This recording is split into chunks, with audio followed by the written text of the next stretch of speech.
Bonjour et bienvenue dans cette vidéo. Alors aujourd'hui, nous allons vous présenter un sujet très intéressant en rapport avec les technologies du futur et tout ça dans le cadre de l'événement Duromitef dans son édition de 2020.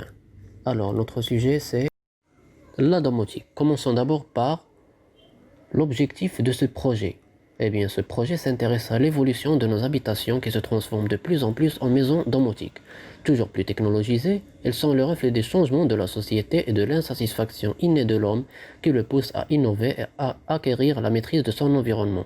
Donc, notre objectif est de présenter et partager des informations sur un sujet qui représente le futur de la technologie des ordinateurs et qui peut résoudre beaucoup de problèmes et faciliter le quotidien de toute personne.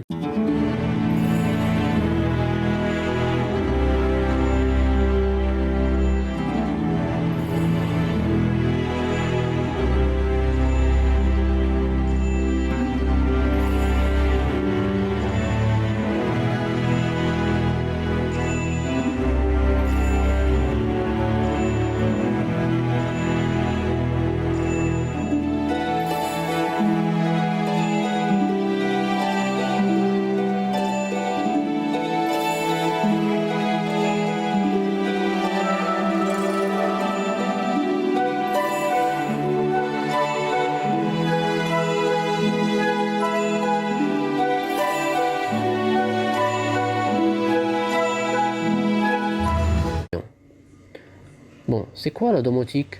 La domotique, c'est tout un ensemble de techniques en lien avec l'électricité, l'électronique, l'informatique et les télécommunications utilisées dans les maisons.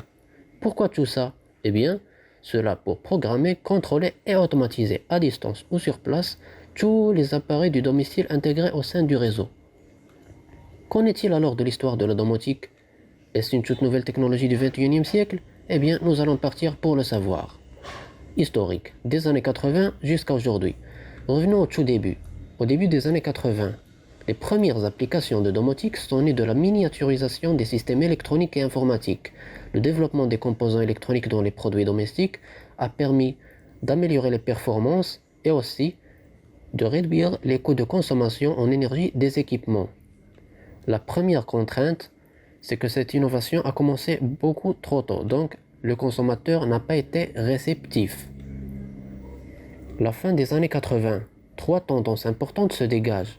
Le développement d'automates, une interface d'assistance à la gestion d'énergie et les outils de communication, comme les téléservices par exemple. Mais aussi des contraintes. Les coûts étaient prohibitifs, c'était encore très cher et la mise en service est encore complexe. Un défi s'est alors imposé. Comment peut-on faire pour démocratiser la domotique et aussi la rendre accessible et utile pour le consommateur? Eh bien, au milieu des années 90, une évolution technologique constante a permis de créer de nouveaux systèmes. Donc la domotique s'est plus démocratisée. Elle peut maintenant voyager dans le monde entier. Les objectifs prévus ont donc été atteints. On peut être heureux maintenant. Le nouveau millénaire, toujours une croissance a été enregistrée au sein du secteur depuis 2000. Une apparition aussi de deux grands axes, les produits pour l'habitat collectif ou à usage collectif comme les immeubles, les entreprises, les hôtels, etc. Et aussi les produits pour l'habitat individuel qui est bien sûr le sujet de ce projet comme les appartements, les maisons et les villas. La domotique semble plus intéressante maintenant qu'avant. Pour les experts, travailler sur une maison intelligente peut faire naître de nouvelles technologies et par conséquent attirer davantage le consommateur. Le futur de la domotique. L'avenir de la domotique est-il assuré? Mais bien sûr que oui. La domotique séduit de plus en plus de particuliers désireux de mieux gérer les fonctionnalités de leur maison. L'un des espoirs sur lesquels se reposent les professionnels de la domotique, c'est de faire de ce concept le meilleur soutien possible pour la réalisation des tâches au quotidien. Mais une question se pose maintenant. Qu'est-ce qu'on gagnerait d'une installation de domotique? Eh bien, c'est ce que nous allons savoir dans la partie qui vient juste après. Les bénéfices de la domotique. Comment la domotique permet-elle d'améliorer notre confort, sécurité et économie d'énergie? Commençons par le confort, la température, l'éclairage et l'indépendance. La température. Vous pouvez installer un thermostat pour contrôler la température de votre habitat, mais vous pouvez aussi, grâce à la domotique, contrôler la température de chaque pièce. Comme ça, chaque individu peut choisir la température convenable pour coucher par exemple. D'autre part, il n'y a rien de plus désagréable que d'entrer dans la salle de bain le matin et d'avoir froid. Grâce à la domotique, vous pourrez synchroniser votre chauffage avec votre réveil pour faire en sorte que la température de la salle de bain augmente 10 minutes avant que votre réveil sonne, d'avoir une bonne douche sans problème. L'éclairage. Vous allez pouvoir, grâce à la domotique, contrôler votre éclairage à distance, mais vous allez pouvoir aussi l'automatiser. Par exemple, vous entrez dans une pièce et qu'elle n'est pas assez éclairée, l'éclairage pourra s'allumer automatiquement. De même, lorsque vous sortez de la pièce, au bout d'un certain temps, il pourra s'éteindre automatiquement dans le cas où vous l'oubliez. Ainsi que si vous rentrez le soir et que vous avez un joli jardin, vous pourrez l'éclairer quelques minutes avant votre arrivée pour apprécier votre jardin et puis votre maison. L'indépendance. La domotique va aussi vous permettre d'éviter toutes les petites routines, comme vérifier que toutes les fenêtres, portes sont bien fermées, que l'éclairage est éteint, que vous avez bien coupé le gaz, qu'il n'y a pas d'appareil électronique en veille, etc. La sécurité. Dans cette partie, on va voir l'intrusion, l'incendie et l'inondation. Comment protéger votre maison contre une intrusion de cambrioleurs? En cas d'intrusion, ce qui peut parfois arriver mais qu'on ne souhaite pas, nous allons trouver des caméras IP avec un système de reconnaissance faciale. Si elles détectent un visage dont les traits ne correspondent pas avec le ou les visages qu'elles ont déjà enregistrés dans le système, on pourra être averti très rapidement. Des alarmes. Nous avons aussi les détecteurs d'ouverture de portes et de fenêtres. Tous ces appareils permettront en cas de détection de vous avertir sur votre téléphone et dans ce cas, vous pouvez automatiquement lancer des scénarios à vous d'imaginer. L'incendie. Toujours concernant votre propre sécurité et aussi celle de votre habitat, il y a un détecteur de fumée qui peut vous prévenir immédiatement en cas d'incendie en déclenchant une alarme, activer un jet d'eau, ouvrir les fenêtres pour laisser échapper la fumée. On a aussi pour tout ce qui est inondation, un capteur d'inondation qui contient des petites électrodes en dessous qui permettent de détecter l'eau et donc à automatiquement donner l'ordre à un actionneur pour fermer l'arrivée d'eau, ce qui permettra de régler tout problème de fuite. Et puis, on a l'économie d'énergie, le chauffage et l'électricité. Le chauffage. Vous pouvez maîtriser l'utilisation du chauffage et le gérer à distance. Par exemple, programmer la température de chaque pièce en fonction de votre présence. En effet, les détecteurs de présence combinés au thermostat abaissent la température lorsque vous êtes absent. Il existe également des détecteurs qui enclenchent le mode hors-gel des radiateurs lorsque les fenêtres sont ouvertes. Tout ça permet de diminuer le taux d'énergie utilisé. Pour l'électricité, on a quand même des problèmes. C'est que les appareils électriques en veille consomment également de l'énergie. 50% de la consommation électrique annuelle des ordinateurs, DVD, fours à micro-ondes est réalisée en mode veille. Les veilles sont responsables de 11% de la consommation électrique d'un foyer. Mais avec la domotique, on a toujours des solutions. En effet, il existe des gestionnaires d'énergie qui permettent une distribution du courant en fonction de vos besoins avec des priorités. Ce qui va permettre de faire fonctionner plus d'appareils avec une puissance de compteur réduite. Mais après tout ça, une question se pose. Quelles sont les innovations majeures de ces 3 dernières années qui permettent de bien profiter de ces bénéfices? Les innovations majeures des 3 années antérieures. Il est indéniable que notre environnement actuel est de plus en plus connecté. Eh bien, les maisons n'échappent pas à la règle. Nous avons donc fait un petit échantillon de ces innovations, à savoir le brouillard anti-cambriolage, le chauffage électrique intelligent, les stores intelligents, l'éclairage connecté et le réfrigérateur connecté. Commençons par le brouillard anti-cambriolage. Qu'est-ce que c'est? C'est un générateur de fumée sèche et dense qui se propage dans l'ensemble de la pièce protégée pour réduire la visibilité des cambrioleurs. Il est déclenché à distance par les agents de télésurveillance après intrusion avérée, puisqu'il est connecté au système d'alarme de sécurité. En parallèle de son action, un appel aux forces de l'ordre est envoyé. Cette technologie est destinée à mettre en fuite les cambrioleurs en réduisant leur visibilité. Avant même, ce canon à fumée anti-intrusion était plutôt utilisé par les professionnels pour protéger leur commerce ou bien leur bureau par exemple. Et maintenant, le leader européen Verizon, il le démocratise et le rend accessible à toutes les personnes pour protéger leur domicile. Bon, bref, passons au chauffage électrique intelligent. On peut commander son radiateur à l'aide d'un smartphone ou d'une tablette à distance et de contrôler sa consommation électrique. Les radiateurs peuvent également dialoguer entre eux dans une même pièce. Par exemple, avec 3 appareils dans le salon, plus besoin de programmer les 3. Un seul suffit qui va communiquer avec les 2 autres. Découvrons la magie des stores intelligents. Grâce à l'évolution de la technologie, des différents capteurs sont intégrés à ces derniers et ils peuvent reconnaître la température intérieure et extérieure, le niveau d'humidité de CO2, etc. En conséquence, ils peuvent décider eux-mêmes d'ouvrir ou de fermer les fenêtres, les stores extérieurs ou encore les volets roulants motorisés. L'éclairage connecté. Vous pouvez maintenant programmer différents éclairages en fonction des pièces de la maison, mais aussi planifier des ambiances lumineuses à différentes heures de la journée. En outre, il est possible de contrôler ces lumières d'un simple geste sur son smartphone ou par commande vocale. Et enfin, les réfrigérateurs connectés.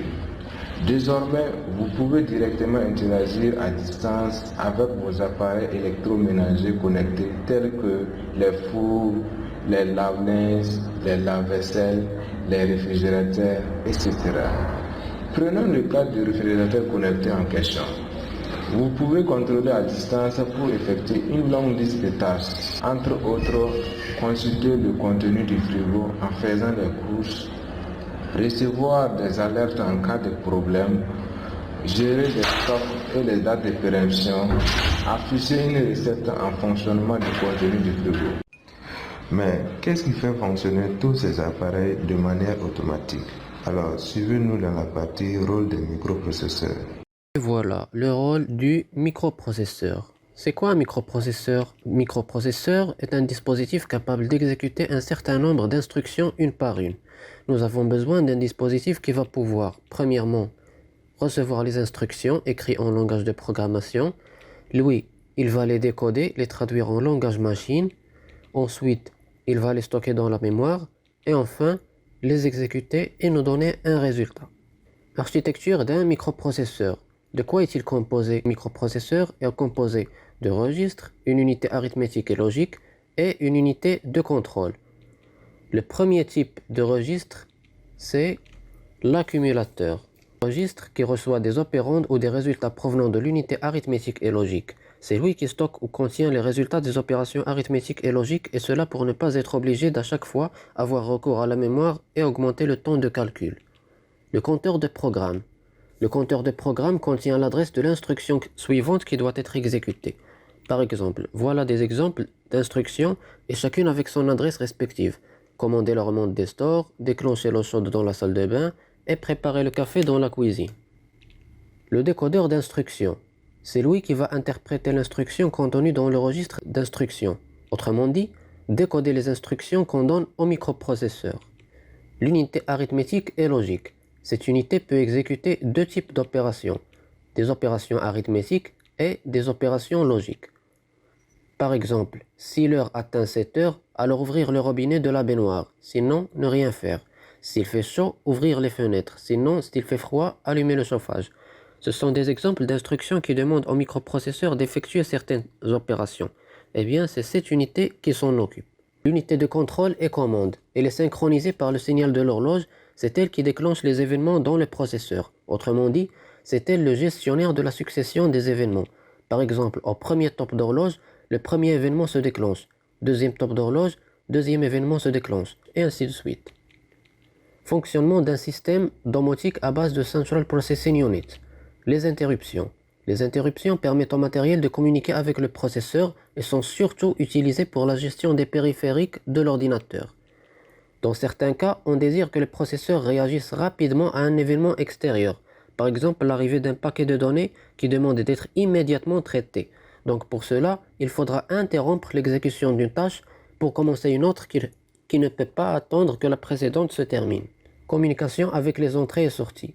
Il peut s'agir d'un flux d'informations de l'extérieur vers l'ordinateur. Par exemple, le propriétaire a entré un code dans le clavier. Il a ordonné par sa voix pour que la lumière s'allume. Le détecteur de mouvement a détecté un inconnu bizarre. Ou bien d'un flux de l'ordinateur vers l'extérieur. Par exemple, une alarme, l'ouverture automatique de la porte du garage, l'allumage automatique de la lumière, etc. Conclusion de cette partie. Comme conclusion, on peut dire que les performances du Central Processing Unit au microprocesseur et son efficacité le laissent incontournable lors du choix d'intégrer un système domotique dans la maison. Le microprocesseur a pour rôle donc l'automatisation et la centralisation de toutes les tâches au sein du même système. Est-ce que la domotique est garantie sans danger? Serons-nous toujours en sécurité? Et qu'en est-il de nos informations et données personnelles? Eh bien, pour plus d'informations, restez avec nous. Danger de la domotique. Jusqu'à nos jours, les technologies liées à la domotique peuvent être facilement détournées par des acteurs malveillants pour se transformer en véritable arme de cybercriminalité. Premièrement, l'utilisation des données personnelles et atteinte à la vie privée. Une des conséquences de ce monde de réseaux et de communication est que nous laissons de plus en plus de traces numériques. Les objets connectés pour la maison ont régulièrement des failles. En 2015, l'économiste Intelligence Unite a constaté que 80% des appareils qu'elle a analysés n'exigeaient pas de protection suffisante par mot de passe et présentaient des problèmes de confidentialité. De plus, 70% des appareils ne chiffraient pas les données de l'utilisateur envoyées sur le réseau. Deuxièmement, le piratage. En 2016, un virus appelé Mirai avait pris le contrôle de centaines de milliers d'objets connectés, à savoir caméras connectées, imprimantes, équipements réseau, etc. Il les avait détournés de leurs fonctions principales, qui sont bien entendu, la fonction principale d'une caméra connectée, elle est censée sécuriser la maison, surveiller. Et donc, il les utilisait comme relais pour saturer l'un des principaux gestionnaires d'adresses web aux États-Unis, appelé Dime. Autre risque, la prise de contrôle à distance des caméras de surveillance en vue de préparer un cambriolage ou de capter des images compromettantes. Un cybercriminel, aussi appelé une personne mal intentionnée, peut tout à fait prendre possession de votre maison à distance, vous priver de douche chaude, de café en bloquant la cafetière intelligente, vous priver de télévision, fermer et bloquer toutes les portes et garages. Autrement dit, il va vous emprisonner chez vous jusqu'à ce que vous aboutissiez à une de ces requêtes qui est la plupart du fois une grande somme d'argent. Ensuite, danger sur notre santé. Ondes électromagnétiques qui peuvent des fois nuire à notre santé. Ils peuvent causer des troubles de sommeil, des migraines, infecter les fœtus de femmes enceintes. Sur ce point, je peux bien insister parce que ça m'est arrivé. C'est arrivé à mon petit frère lorsque ma mère était enceinte. Parfois aussi, ils peuvent même causer des cancers, des troubles physiques, des paralysies, on peut en citer beaucoup. Problème de fonctionnement du matériel connecté. Une mise à jour recommandée qui n'a pas été faite peut causer des malfonctionnements d'appareils. Cela peut augmenter des risques qui peuvent nuire à notre santé ou possible aussi à nos données personnelles ou vie privée. Un détecteur de fumée qui normalement devait détecter le début d'incendie de vos rideaux et activer le système de jet d'eau n'a pas fait son job. On se demande pourquoi? Eh bien, tout simplement parce que vous avez oublié de le mettre à jour et donc il ne fonctionne plus. Votre maison aurait pu toute s'enflammer si vous n'étiez pas venus à temps. Alors la question se pose. Que peut-on faire? Personne ne voudrait prendre ces risques déjà mentionnés. Non. Donc pour savoir les précautions d'usage, je vous invite à aller suivre la prochaine partie qui sera les précautions d'usage. Précautions d'usage. Tout d'abord, nous allons voir les protections des données personnelles. Il faut bien vérifier que la connexion avec l'objet connecté ne peut se faire que par un mot de passe ou par un bouton d'accès physique, autrement dit empreinte digitale. Il faut aussi s'assurer que les données issues de l'objet connecté sont accessibles et supprimables. Les mots de passe doivent être forts, et lorsqu'on dit fort, Ils doivent être mélangés à des majuscules, des minuscules, des chiffres et des caractères spéciaux pour diminuer les chances d'un hacker de pirater votre mot de passe. Ne jamais utiliser son nom ou prénom ou information personnelle dans un mot de passe. Autre mesure préventive consiste à changer régulièrement les mots de passe et de procéder régulièrement aux mises à jour. Parmi les points à vérifier pour une mise en sécurité, assurez-vous que votre installation comprend un disjoncteur différentiel qui coupera automatiquement le courant à la moindre anomalie et facilement accessible, un nombre de prises suffisant et en bon état pour éviter le recours aux rallonges et multiprises. Et même si on utilise des multiprises, il ne faut jamais les surcharger puisque des multiprises surchargées ou branchées en série peuvent entraîner surchauffe et court-circuit et provoquer un départ de feu, ce qui est l'une des principales causes d'incendie domestique. Se protéger contre les ondes électromagnétiques. Ne laissez pas vos appareils électriques en veille toute la nuit. Cela va diminuer beaucoup l'émission d'ondes électromagnétiques. Évitez aussi d'avoir votre téléphone dans votre poche ou à côté de votre tête pendant longtemps. Exemple, lorsque vous dormiez, évitez de mettre votre téléphone près de vous. En conclusion, tout ça c'est pour dire que malgré les bénéfices apportés par la domotique, il y a toujours des risques en rapport avec la santé de l'utilisateur ou de la perte de certaines données personnelles sensibles, mais cela n'empêche qu'il y a des précautions à suivre pour faire face et continuer à s'amuser avec sa maison intelligente comme bon nous semble en toute sécurité.